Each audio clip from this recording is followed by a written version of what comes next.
Me llamo Scarlett. Tengo 42 años y soy analista senior en una de las empresas tecnológicas más grandes de la costa oeste. O al menos eso es lo que dice mi tarjeta. Lo que no dice es que yo también soy la razón por la que la evaluación de nuestra compañía superó los $80,000 millones el año pasado, que detrás de cada algoritmo revolucionario, celebrado en comunicados de prensa, ceremonias de premios y escenarios de TEDx, estoy yo. Pero si le preguntas a Benjamin Ross, nuestro vicepresidente de innovación y mi jefe directo, te mostrará su sonrisa característica y dirá que él lideró el proyecto desde cero. Lo dirá con una seguridad tan inquebrantable que hasta podrías creerle. Demonios, yo también solía creerle. Benjamin es el tipo de hombre que nació para las giras de prensa. Alto, con canas en las sienes de un modo que parece poderosamente sabio. Siempre con trajes de diseñador y zapatos tan pulidos que le devuelven el reflejo de su ego. Tiene esa voz grave y encantadora que hace que hasta el disparate suene profundo. En las conferencias, la gente hace fila solo para estrecharle la mano y decirle que los inspiró. Pero lo que no saben es que ese hombre no podría programar una secuencia de Fibonacci sin hacer que su laptop se bloquee. Durante 12 años, lo dejé adjudicarse el mérito de mi trabajo. ¿Por qué? Porque al principio pensé que éramos un equipo, que mi diligencia silenciosa y su brillo público nos volvían más fuertes. Me equivoqué. Todavía recuerdo la primera vez que dejé que se atribuyera a algo que no era suyo. Fue el prototipo de nuestro motor de comportamiento predictivo, un algoritmo capaz de anticipar la intención del usuario 5 jugadas por delante, como en ajedrez. Él estuvo ahí, en ese lanzamiento, bañándose en aplausos como si hubiera parido el código con sus propias manos. Yo me dije que no importaba, que lo importante era el trabajo, el impacto, el progreso. Fui una idiota. Cada año lo vi subir otro escalón, primero director, luego vicepresidente senior, luego jefe de innovación. Mientras tanto, yo seguí siendo analista senior, un título que suena respetable hasta que te das cuenta de que no ha cambiado desde 2013. Cada aumento que recibía quedaba silenciosamente anulado por los bonos que él se embolsaba. Cada premio al que yo no podía asistir porque estaba demasiado ocupada, él iba en mi lugar. Y lo dejé pasar, hasta el mes pasado. Empezó con algo pequeño, una comezón, una corazonada, algo en las entrañas que me decía que los cimientos se estaban pudriendo. Benjamin empezó a mentorear a una nueva contratación llamada Laya. Joven, ambiciosa, recién salida del MIT con una maestría en ética de IA y cero idea de cómo funcionaba de verdad la política corporativa. Yo lo veía pasearla por la oficina como si fuera un trofeo brillante, dándole frases de mi presentación de hoja de ruta como si él las hubiera escrito. Ella lo admiraba. Y no podía culparla. Un viernes por la tarde los escuché en la sala de descanso. Benjamin le estaba diciendo que Scarlett es una técnica brillante, pero que le falta visión para escalar. Me quedé ahí congelada, con el café en la mano, el corazón marcándome un tambor de rabia en el pecho. Esa fue la primera grieta. La segunda llegó en la cumbre tecnológica anual. Llevábamos meses trabajando en un algoritmo de aprendizaje adaptativo. Mi algoritmo. Todavía no era perfecto, pero tenía el potencial de redefinir la búsqueda empresarial. Yo había escrito el 90% del marco, incluyendo la secuenciación de red neuronal que lo hacía eficiente en tiempo real. ¿Y qué hizo Benjamin en el escenario? Abrió mi demo, se saltó lo técnico y lo presentó como su innovación más reciente. Incluso guiñó un ojo. Yo no aplaudí.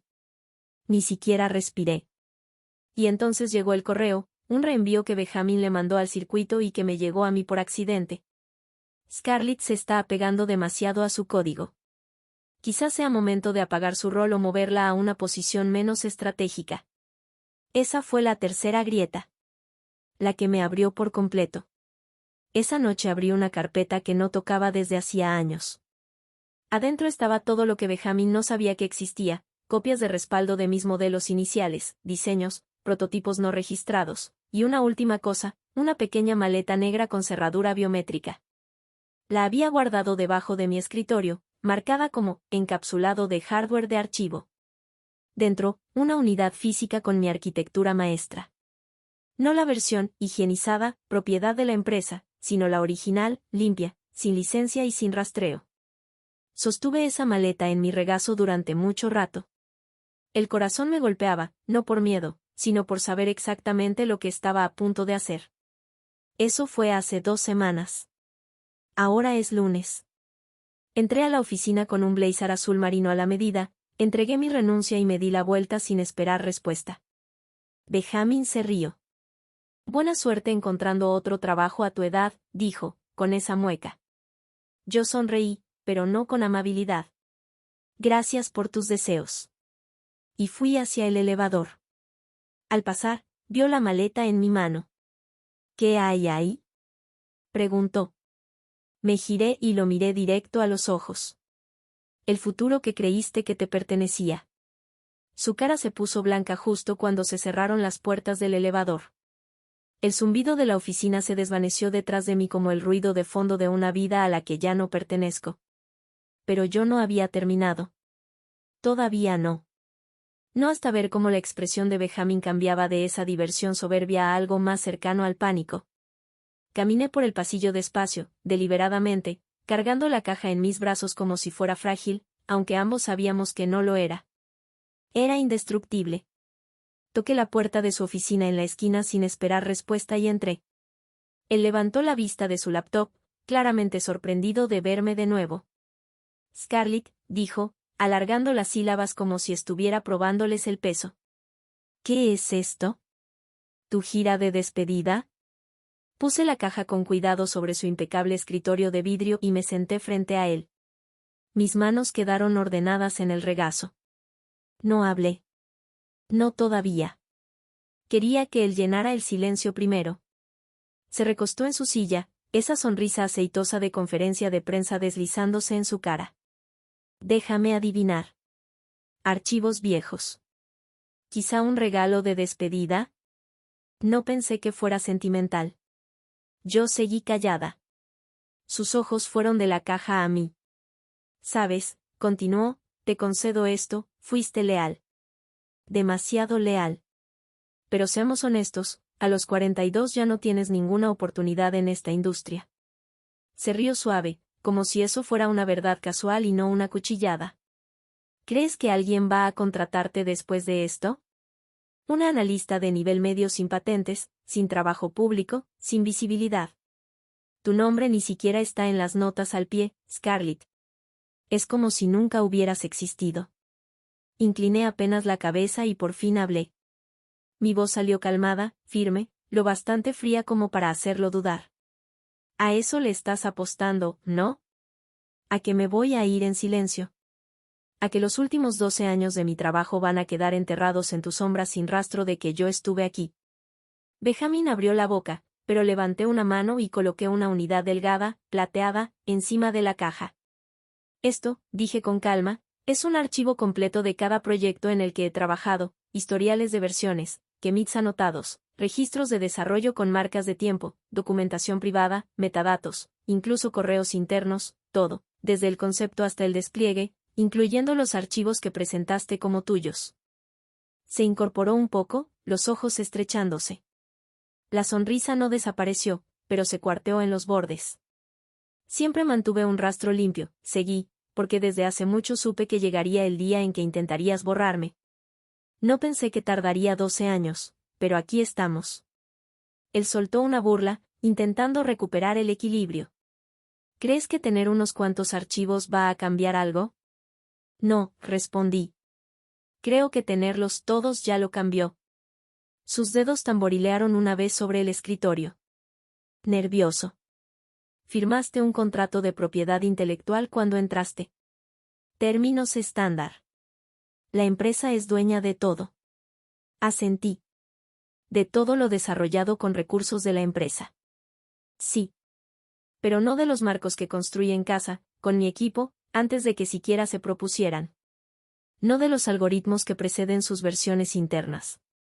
No de las iteraciones tempranas que documenté bajo propiedad provisional.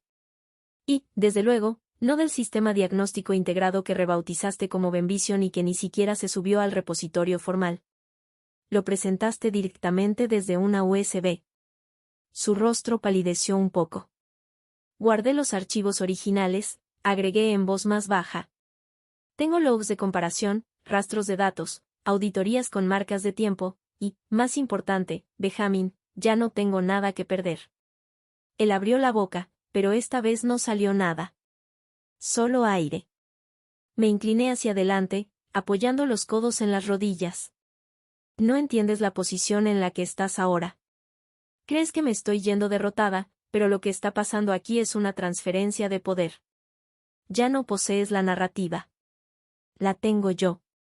Su mandíbula se tensó. No lo harías.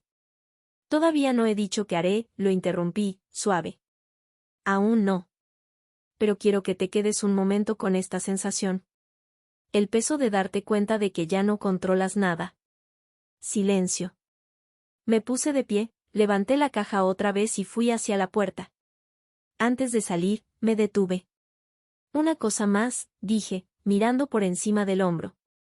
Deberías revisar los logs de respaldo en el servidor de la empresa.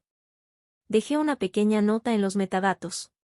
Nada malicioso, solo un recordatorio. ¿Qué tipo de recordatorio? Preguntó, con la voz baja. Que la arquitectura recuerda quién la escribió. Y me fui.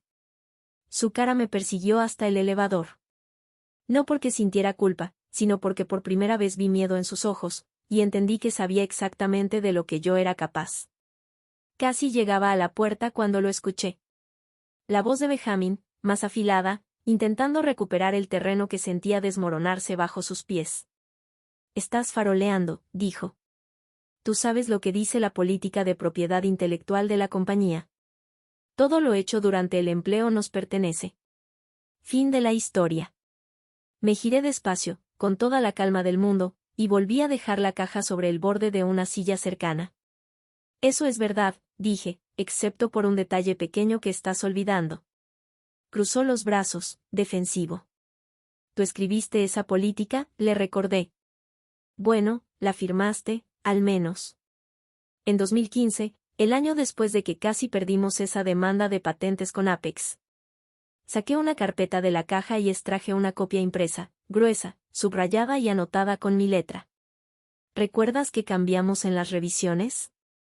No respondió. Sus ojos se fueron a las hojas. Pasé al apartado con pestañas. Sección 12, párrafo 3, subsección B.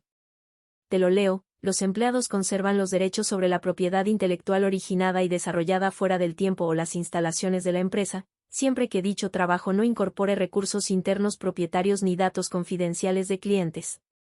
Dejé el documento suavemente sobre su escritorio. ¿Tú aprobaste esto?, dije, casi con amabilidad. De hecho, tú insististe en la cláusula. Dijiste que fomentaría la creatividad y ayudaría a reclutar a los mejores ingenieros. Tus palabras exactas, si mal no recuerdo. Benjamin miró el papel como si estuviera en otro idioma. Y aquí viene lo mejor, continué, sacando una segunda hoja. Estos son los registros de tiempo que exporté de nuestra red interna, marcados y cruzados con los timestamps del proyecto. Estos módulos los desarrollé antes de presentarlos. Todos hechos en mi máquina de casa, en horas personales. Cada actualización documentada, cada hash de archivo verificado. Lo miré de verdad. Ya no sonreía. Eso significa que los árboles lógicos originales, el esqueleto diagnóstico, el diseño de rutas predictivas, son míos. Legalmente. Creativamente. Completamente míos. Abrió la boca para discutir, pero no le salió nada. Y si te preguntas por qué importa, dije, bajando la voz lo justo para cortar el aire entre nosotros, es porque todo lo que construiste para tu imagen pública rastrea hasta uno de esos diseños. Vi el golpe caerle encima, esa realización lenta, hundiéndose. Se le extendió por el rostro como tinta derramada. Su encanto se quebró. Su postura cambió. El brillo en sus ojos se apagó mientras la magnitud de lo que yo había dicho se desplegaba en su mente. No solo tomaste prestado mi trabajo, dije.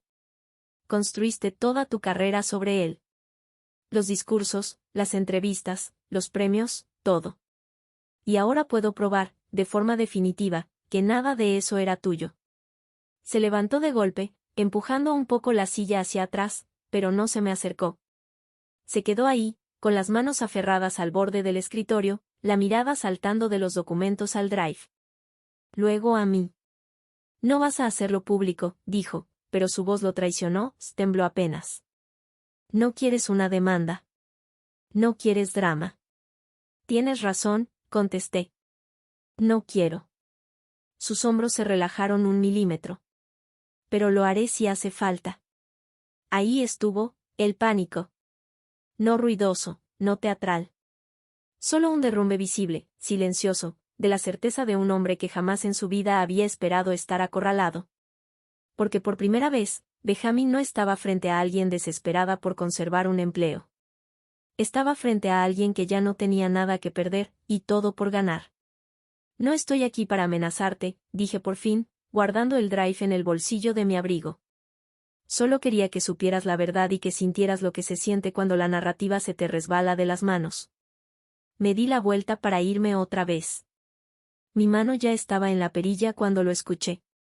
Su voz, ronca. ¿Qué quieres, Scarlett? Me detuve. No me giré. Quiero que recuerdes esta sensación, dije. Porque de aquí en adelante, es mía. Y entonces me fui. Debí haberme ido sin más.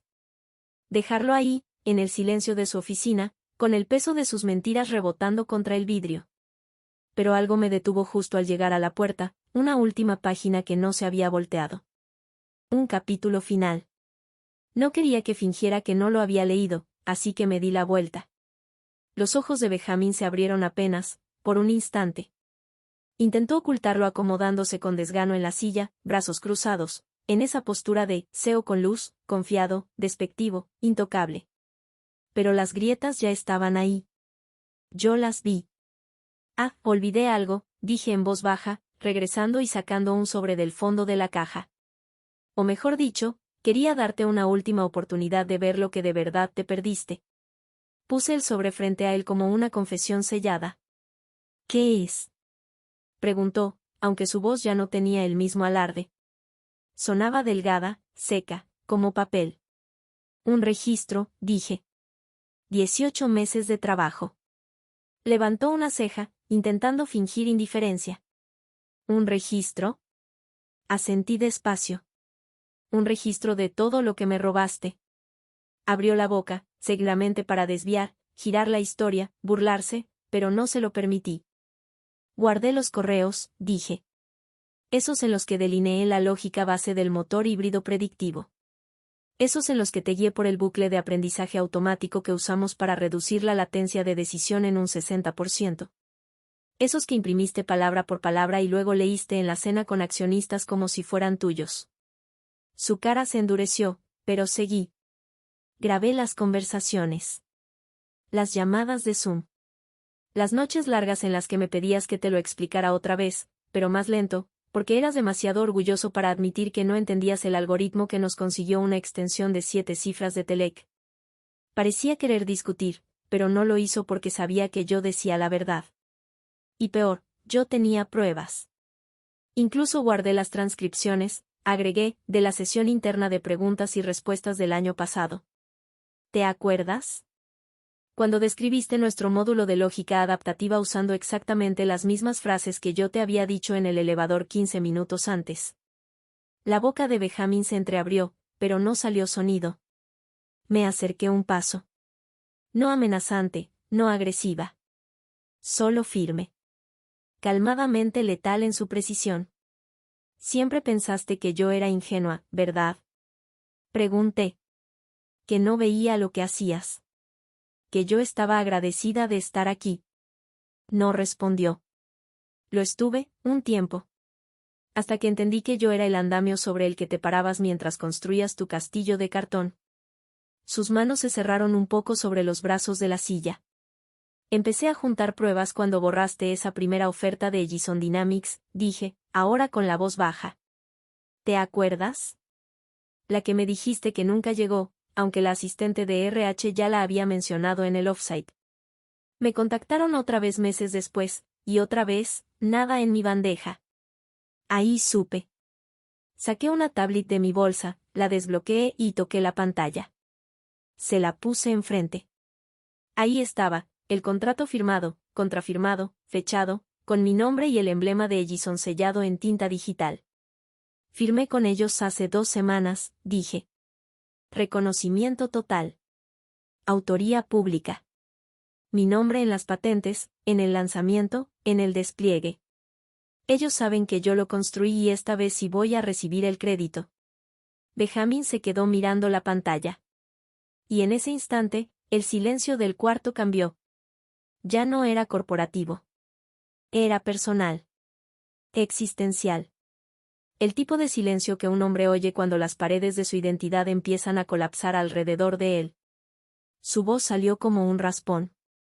¿Tú te vas a Ellison? Me hicieron una oferta que no podía rechazar, dije, igual de serena. Porque tú te negaste incluso a reenviármela. Él intentó decir algo, pero se frenó. No había nada que decir. Me mantuviste encerrada aquí, continué. Mantuvieron mi nombre fuera de las presentaciones, fuera de los comunicados de prensa. Creíste que si yo seguía invisible, tú brillarías más. Lo miré. Pero olvidaste algo importante. Sus ojos se clavaron en los míos, suplicantes. Desesperados, en silencio. Olvidaste que las sombras solo existen cuando hay luz detrás. Y yo he sido la luz todo este tiempo. Sus hombros se hundieron apenas. Solo un poco. Pero yo lo vi, la primera grieta real en su imagen cuidadosamente curada. Benjamin Ross, el hombre del futuro, el visionario, el líder de pensamiento, se estaba deshilachando frente a una cosa que nunca anticipó, la verdad. Vas a arruinar tu carrera, dijo por fin, débil, si vas contra mí. Sonreí. No con crueldad. No, Benjamin. Por fin voy a empezar la mía. Y me di la vuelta para irme otra vez. Solo que esta vez no miré atrás, porque supe que, en el momento en que cruzara esa puerta, la iniciativa, la narrativa, el futuro, por fin pasarían a mí. Ya iba a la mitad del pasillo cuando lo escuché de nuevo. Su voz baja, tensa. Scarlett, espera. Me detuve, no porque tuviera que hacerlo, sino porque quería que escuchara lo que seguía. Que lo sintiera. Me giré lentamente y, por primera vez en muchísimo tiempo, Benjamin Ross no se veía como un hombre en control. Se veía como un hombre empezando a entender cuánto de su reino había sido sostenido por un solo hilo invisible, y que ese hilo acababa de romperse. Volví a entrar a su oficina una última vez. Ahora estaba de pie detrás del escritorio, como si el mueble pudiera protegerlo. Intentó cuadrarse, pero sus hombros no se asentaban bien. No creo que entiendas lo que esto significa, dijo. No puedes simplemente irte. No ahora. Incliné la cabeza. Oh, Benjamin, dije suave. No me estoy yendo. Me estoy apartando antes de que todo se te venga encima. Frunció el ceño, esa confusión desesperada parpadeando detrás de sus ojos. ¿De qué estás hablando? Me acerqué un poco, sin malicia. Solo con verdad. El sistema, dije. Ese que presentas en reuniones como si fuera magia. Ese que ha sido alabado por analistas, inversores, juntas directivas. No funciona con magia. Funciona con mi lógica, mi arquitectura, mis parches, mis bucles predictivos. Sus labios se abrieron apenas. Es estable por ahora, continué, porque yo lo he estado manteniendo en silencio, noche tras noche, mientras tú pulías tus frases bonitas. Pero ahora. Dejé que el silencio pesara. Ahora van a empezar los problemas de latencia. Primero unos milisegundos, luego pequeños desvíos de datos en la malla de red, irregularidades en el mapeo de pronóstico, anomalías en la agrupación de usuarios. El sistema no va a fallar de la noche a la mañana, Benjamin. Pero va a empezar a pudrirse. Parpadeó. Y no vas a saber por dónde empezar, agregué. Porque tú nunca abriste el plano. Empezó a decir algo, quizá una negación floja, pero levanté la mano. Ah, y tu keynote del próximo trimestre, dije, arqueando apenas una ceja. Suerte con eso. Esta vez no te voy a escribir los discursos en la sombra ni te voy a preparar las respuestas, brillantes, del QIA. Palideció. He leído tus borradores tempranos, seguí, llenos de palabras de moda y promesas vacías. Vas a pararte en ese escenario balbuceando sobre aceleración neuronal y escalamiento vertical cohesivo, y alguien en el público, algún practicante, probablemente, te va a hacer una sola pregunta técnica, precisa. Me incliné un poco. Y te vas a quedar en blanco. Abrió la boca y luego la cerró. Vi el destello de pánico.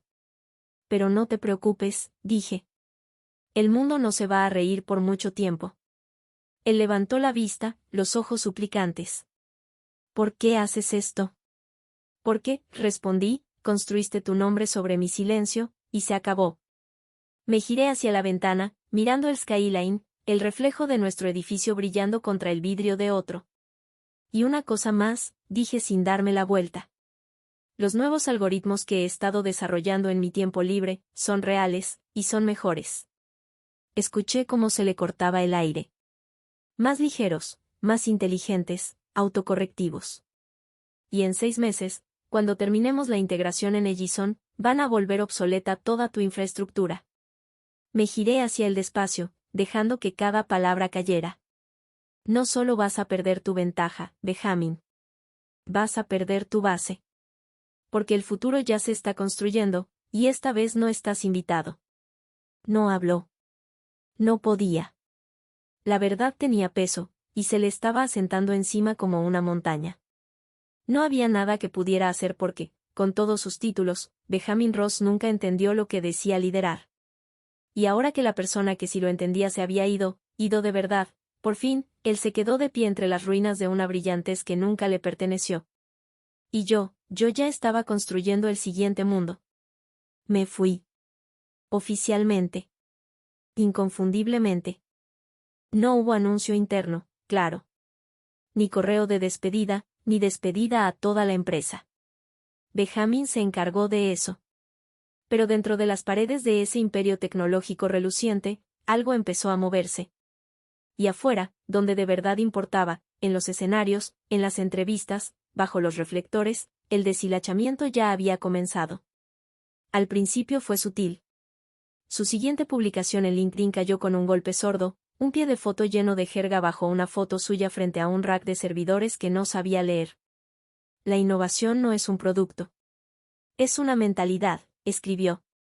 Solo 5, me gusta. Los practicantes la republicaron con entusiasmo cauteloso, como lo haces cuando todavía eres demasiado nuevo para notar la diferencia entre un líder y un hombre con traje a la medida sosteniendo el trabajo de alguien más. Luego vino el briefing trimestral de prensa. Se paró detrás del podio familiar, mismo cabello engominado, mismo traje de diseñador, pero algo en la forma en que sostenía las manos lo delataba, no sabía qué hacer con ellas. Esta vez no hubo tarjetas, ni sugerencias susurradas en su oído, ni Scarlett entre bambalinas. Habló en generalidades brillantes. Nuestra división de IA continúa abriendo camino en la predicción de intención escalable a través de puntos de contacto multiplataforma. Una reportera de The Verge levantó la mano. ¿Puede hablar sobre las mejoras subyacentes en su mapeo de intención? ¿Qué cambió en la arquitectura de datos desde el Q3? Benjamin parpadeó. Sonrió tenso. Bueno, la verdadera innovación reside en la sinergia de una integración por capas.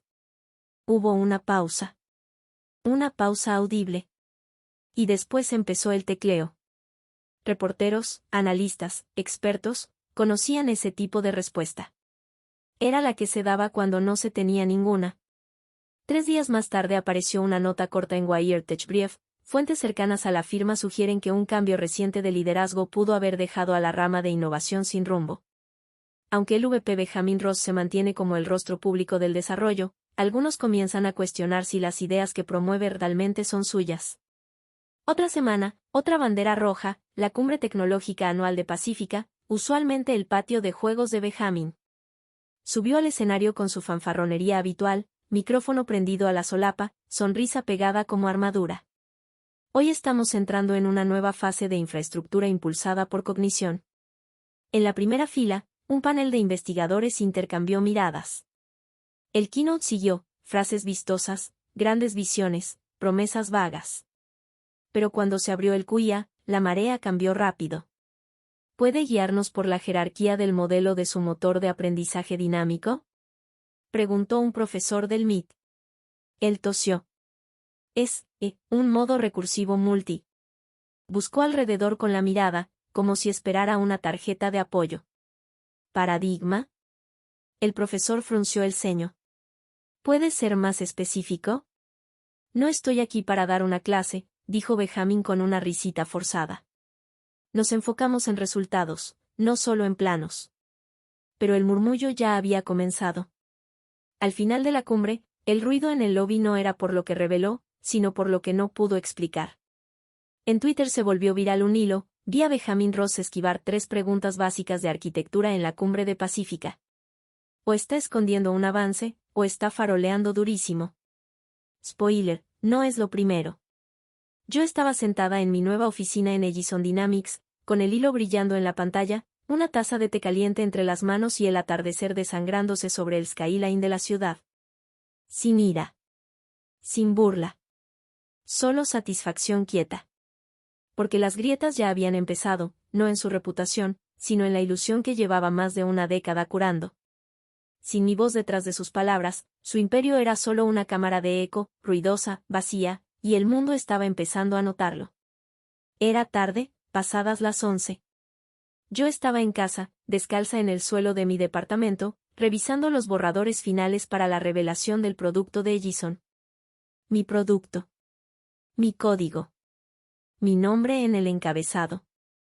El zumbido suave de la ciudad entraba por la ventana y, por primera vez, me sentía en calma. Entonces sonó mi teléfono. Me quedé mirando la pantalla, atónita. No había visto ese nombre en semanas. Benjamin Ross, el hombre que antes me escribía a todas horas con pedidos de pulido de último minuto, el que una vez me reenviaba un deck entero a las 2 de la mañana con una nota, haz que esto suene como si supiera de qué hablo. Lo dejé sonar 3 veces. Luego contesté. Scarlett, dijo. Su voz sonaba seca, tensa. Sé que es tarde. No respondí. Se aclaró la garganta e intentó hablar con su seguridad recortada de siempre, pero se le quebró. La conferencia es mañana. Lo sé, dije, simple. Yo necesito tu ayuda. Ahí estaba. Sin pretexto, sin manipulación, pánico crudo envuelto en desesperación. Necesito las diapositivas, soltó de golpe, los diagramas del marco, los ángulos del pitch, aunque sea puntos clave. Reescribí el deck 3 veces y nada tiene sentido. Es solo. Se cortó con una exhalación frustrada. Yo esperé. Dejé que el silencio hiciera su trabajo. Entonces, apenas arriba de un susurro, lo dijo. No sé lo que estoy haciendo. Me quedé fría. Siguió, con la voz áspera. Nunca lo supe. No de verdad. Yo solo, decía lo que tú escribías, memorizaba lo que me explicabas. Nunca entendí la arquitectura. Apenas comprendía la lógica. Tenía miedo de hacer preguntas porque me haría ver pequeño. Tú. Se detuvo otra vez. Y cuando habló de nuevo, las palabras salieron más lentas. Tú me hiciste ver brillante, Scarlett. 12 años. Estuve en salas y sonreí mientras aplaudían. Pero la verdad es que me aterraba que alguien preguntara algo real, y ahora lo están haciendo.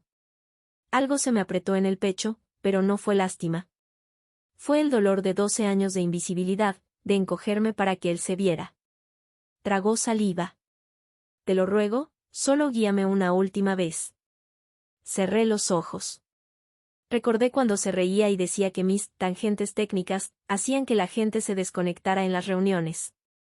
Recordé cuando me presentó como su mano derecha, en vez de la mente detrás de todo. Recordé los premios donde no me mencionó. El aplauso que debió ser mío.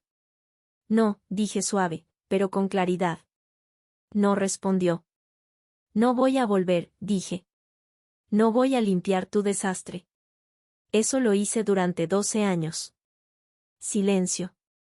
Y mañana, cuando hagan preguntas, las vas a contestar tú. ¿O no? Pero ya no va a ser mi trabajo rescatarte. Soltó un aliento roto, casi como una risa, pero no lo fue. Por favor, susurró. No entiendes lo que se siente. Mira por la ventana hacia el skyline, hacia el edificio donde antes gastaba cada minuto despierta intentando probar mi valor. Sí entiendo, dije. Yo lo viví. Y ahora te toca a ti. Y colgué. Y por primera vez desde que me fui, sentí que la puerta por fin se cerraba detrás de mí. La conferencia se celebró en el Aurora Grand Hall, paredes de vidrio, pisos pulidos, 3000 especialistas apretados en asientos escalonados bajo anillos brillantes de luces LED. Un espacio diseñado para el espectáculo, para la revelación, para que los reyes de la tecnología impartan sentencia. Benjamin Ross será el orador de cierre. El futuro de los sistemas de aprendizaje hacia algoritmos sensibles. Su nombre destellaba en la pantalla digital gigante encima del escenario, en tipografía gruesa y estéril. Yo no estaba ahí. No necesitaba estarlo. Pero vi el Livestream. Al principio, en silencio, solo para ver qué tan duro caería. Subió al escenario con la misma confianza entallada, traje azul marino impecable, cabello perfecto. Pero había algo raro, una demora en sus movimientos, una duda en su sonrisa. Sus ojos buscaban, no como un líder leyendo a su gente, sino como un hombre buscando un salvavidas. Detrás, arrancaron las diapositivas, imágenes de stock, títulos vagos, síntesis dinámica, más allá del horizonte, resonancia cognitiva. Frases vacías. Nada de sustancia. Nada que se pareciera a la arquitectura que habíamos construido. Y entonces empezó. Damas y caballeros, lo que estamos construyendo no es solo inteligencia artificial. Es inteligencia adaptativa. La próxima evolución en la intención algorítmica. A partir de ahí, todo se vino abajo. El público escuchó en silencio al principio. Cortés, pero esa clase de cortesía que se tensa cuanto más se alarga, hasta que se rompe. A los 15 minutos, se levantó una mano. La doctora Elsa Méndez, investigadora de IA en el MIT. Señor Ross, dijo al micrófono, ¿podría elaborar sobre la condensación de tokens neuronales que mencionó? ¿Cómo la está implementando exactamente en tiempo de ejecución? Benjamin se congeló. Parpadeó 2 veces, tartamudeó y respondió. Es un sistema fluido. El tiempo de ejecución se maneja dinámicamente dependiendo de, la fuerza de la señal. Hubo un golpe de silencio. Luego otra mano. El doctor Lin Cao, de Berkeley. Usted mencionó recursión lateral en relación con sus módulos de entrenamiento, pero los bucles laterales no están presentes en ninguno de sus esquemas publicados. ¿Puede aclararlo? Más parpadeos. Esta vez, un tic en la comisura de su boca. Bueno, eso es, arquitectura propietaria. Todavía en etapas tempranas. Los murmullos se expandieron por la sala. Y entonces otra voz, serena, clara, resonante. O quizá, dijo la voz, levantándose desde la quinta fila, usted simplemente no es quien escribió nada de esto. Cabezas giraron.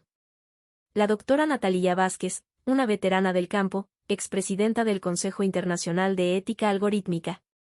Se puso de pie despacio, micrófono en mano, mirada firme. He revisado sus resultados, le dijo a Benjamin. He cruzado las patentes a las que usted adjuntó su nombre, y lo que queda claro, dolorosamente claro, es que alguien más ha hecho el trabajo tras bambalinas, alguien con comprensión real de los marcos. Benjamin se puso pálido.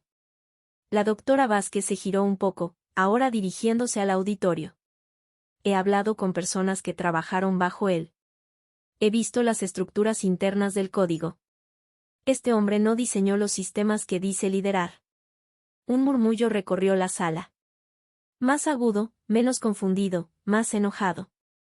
Ella volvió la vista al escenario. Díganos, señor Ross, ¿dónde está Scarlett Ward? Silencio total. Él abrió la boca. No salió una sola palabra. Y ahí estuvo, el deshilachamiento. El momento en que el emperador quedó frente a todos, no solo sin ropa, sino sin guión, sin conocimiento, sin la mujer que construyó su reino. Las cámaras no se apartaron. Las luces no bajaron. Él se quedó ahí, expuesto. Yo miraba desde mi departamento. Sin sonrisa, sin celebración, solo esa sensación firme y silenciosa de que la verdad, por fin, estaba subiendo a la superficie. Porque cuando pasas la vida construyendo algo real, tarde o temprano el mundo lo ve, aunque primero tenga que romper la ilusión. Cuando la doctora Vázquez dijo mi nombre, claro, calmado, deliberado, hubo un instante de quietud pura en el salón. Nadie aplaudió. Nadie jadeó. Fue como si todo el auditorio hubiera inhalado y se hubiera olvidado de cómo exhalar. Entonces empezó el murmullo. La gente giró la cabeza, se susurró al oído. Vi dedos volar sobre pantallas, buscándome en Google, sin duda. Buscando a alguien que nunca habían visto en el escenario, nunca citada en prensa, nunca perfilada en una revista brillante.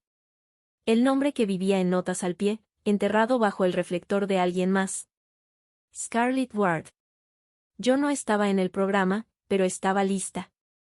El equipo de Ellison, siempre estratégico, me había dado un gafete de ponente, por si acaso, quería conocer colaboradores potenciales en privado.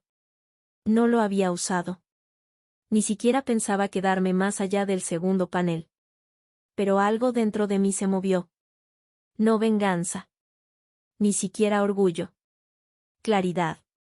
Me levanté, alicé el frente de mi saco negro y empecé a bajar por el pasillo. Sin música, sin luces, solo el sonido suave y lento de mis tacones en las escaleras alfombradas. Benjamin retrocedió del centro del escenario como si el suelo se le moviera bajo los pies. Por un segundo me miró, no con enojo, sino con los ojos huecos de un hombre viendo cómo su reflejo desaparece. No me detuvo.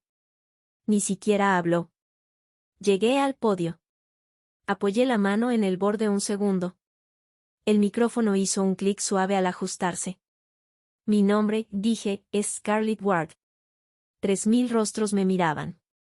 Durante los últimos 12 años fui la arquitecta detrás de los modelos de lógica de comportamiento que alimentan los sistemas de predicción de intención de los que han oído hablar hoy. Nadie se movió. Diseñé los bucles de retroalimentación adaptativa, la arquitectura de espera de decisiones y los procesadores de lenguaje que hicieron que la interfaz no fuera solo más rápida, sino intuitiva. La pantalla detrás de mí parpadeó. No era un deck corporativo ni ruido con marca. Era mi código. Mis diagramas. Mi marco original. Hoy, dije, por primera vez, quiero mostrarles lo que en realidad construí. Y empecé. Sin teatro. Sin eslóganes. Solo lenguaje real. Les mostré la estructura de celosía que hacía posible el análisis de desviación conductual. Como entrenamos el sistema no solo en lo que la gente hacía clic, sino en lo que dudaba, lo que casi seleccionaba, lo que se frenaba de hacer. La predicción, dije, no se trata de conocer el futuro. Se trata de reconocer patrones que la gente ni siquiera sabe que está creando. La diapositiva avanzó. Esta es nuestra malla de filtro cultural, continué. Aísla el contexto ambiental del sesgo cultural usando lo que yo llamo ecosemánticos, decisiones lingüísticas pequeñas que cambian el significado entre regiones. No solo localizamos contenido. Localizamos intención. Ahora sí, asentimientos. Teléfonos bajando. La gente escuchaba. Luego vinieron las preguntas. Ráfagas. ¿Cómo manejó la entropía en el modelo recursivo? La sembramos, respondí sin pausa. Cada 60 horas el modelo se autoevalúa y elimina el 3% de sus suposiciones centrales, a menos que sean revalidadas por datos en tiempo real. Eso evita que se endurezca el sesgo histórico. ¿Cómo cubre los riesgos de entrenamiento adversarial? Sandboxing distribuido en 3 capas aisladas, con bloqueo automático ante bucles recursivos sospechosos. Yo misma construí las banderas. Y entonces se oyó un aplauso. Lento al principio, desde un rincón, luego desde otro. Después subió, ola tras ola, hasta llenar el salón con algo que yo nunca había sentido. No solo respeto, reconocimiento. No por a quien apoyé. No por bajo quien trabajé. Sino por quién era yo. La mujer que construyó el sistema del que no podían dejar de hablar. La mujer cuyo nombre no había estado en el banner, hasta ahora. Me hice un poco hacia atrás y miré hacia las bambalinas. Ahí estaba Benjamin, solo, manos inútiles entrelazadas, la cara pálida e ilegible. No se había ido, pero nadie lo miraba. Él ya no era la historia. Lo era yo. Un moderador se acercó, aturdido, sonriendo. Señorita Ward, ¿estaría dispuesta a presentar el desglose completo de su modelo en nuestra cumbre técnica cerrada el próximo mes? Asentí. Ya subí la documentación, dije. Risas bajas. De las buenas. Miré una última vez al público, sus ojos ansiosos, sus preguntas, su curiosidad, y algo dentro de mí hizo clic. Este era mi salón ahora. Mi escenario. Mi voz. Y por primera vez en mi vida, hablé. No detrás de alguien. No a través de alguien. Sino como yo misma. Scarlett Ward. Arquitecta líder. Y el mundo, por fin, estaba escuchando. Después de la conferencia, Benjamin Ross desapareció. No hubo publicación de despedida, ni entrevistas de seguimiento, ni un «me aparto por razones personales». Simplemente dejó de presentarse. La compañía intentó contener el daño. Su equipo de PR corrió, emitió un comunicado vago, intentó vender la cumbre como un «momento de innovación compartida», pero nadie compró la historia. No puedes empaquetar el silencio. Y definitivamente no puedes desver a alguien desmoronarse en vivo frente a 3.000 expertos mientras pretende entender un sistema que nunca construyó. Los titulares llegaron rápido, la mente detrás de la máquina no era Ross, era Ward. VP de innovación expuesto como figura decorativa en colapso tecnológico en vivo. La verdadera arquitecta de Intenta y da la cara. Los accionistas no esperaron explicaciones. En días, las acciones empezaron a bajar. En semanas, se desplomaron. Inversores se fueron. Alianzas se disolvieron. Analistas bajaron pronósticos. Y cuando se completó la auditoría, verificando mi autoría, mis logs, mis bills con timestamps, las patentes fueron reemitidas a mi nombre. Ni siquiera tuve que pelear por ellas. Siempre fueron mías. Ellison Dynamics integró mi nueva arquitectura a su plataforma de próxima generación. Y el programa beta alcanzó un 96% de satisfacción al tercer día. Los foros de la industria se encendieron. Empecé a recibir invitaciones de todos lados, keynotes, colaboraciones de investigación, consejos asesores. Y esta vez me pedían por mi nombre. Scarlett Ward. La callada. El fantasma en el sistema. Ya no. Una tarde, quizá 3 semanas después de la cumbre, recibí una carta. No un correo. No un texto. Un sobre real, escrito a mano. Reconocí la letra al instante. Benjamin. Me quedé de pie en mi oficina, mirándolo durante un buen rato antes de abrirlo. Era breve, menos de una página, unas cuantas líneas afiladas en tinta negra sobre papel grueso y caro. Scarlett, te debo más de lo que jamás podría disculpar. Pero aquí va. Mentí. Robé. Dejé que mi miedo y mi ego me convirtieran en alguien incapaz de decir la verdad en voz alta. Te vi construir brillantez y, en lugar de honrarla, intenté enterrarla porque sabía que no podía igualarla. Nunca fui lo que ellos pensaban. Creo que tú lo sabías desde el fondo. Y aún así me diste 12 años. 12 años de luz que no merecía. Ahora lo veo. De verdad. Lo siento. Ve. Lo leí 2 veces. Luego lo doblé con cuidado y lo guardé en el cajón de abajo de mi escritorio, debajo de un montón de notas tempranas de los modelos que ahora estaba preparando para publicar. Ya no lo odiaba. No necesitaba su disculpa. Y desde luego no necesitaba su culpa. Porque la verdad era esta, ya no importaba. Lo que importaba era esto, me había convertido en quien fui desde el principio. Solo que ahora, el mundo entero podía verlo.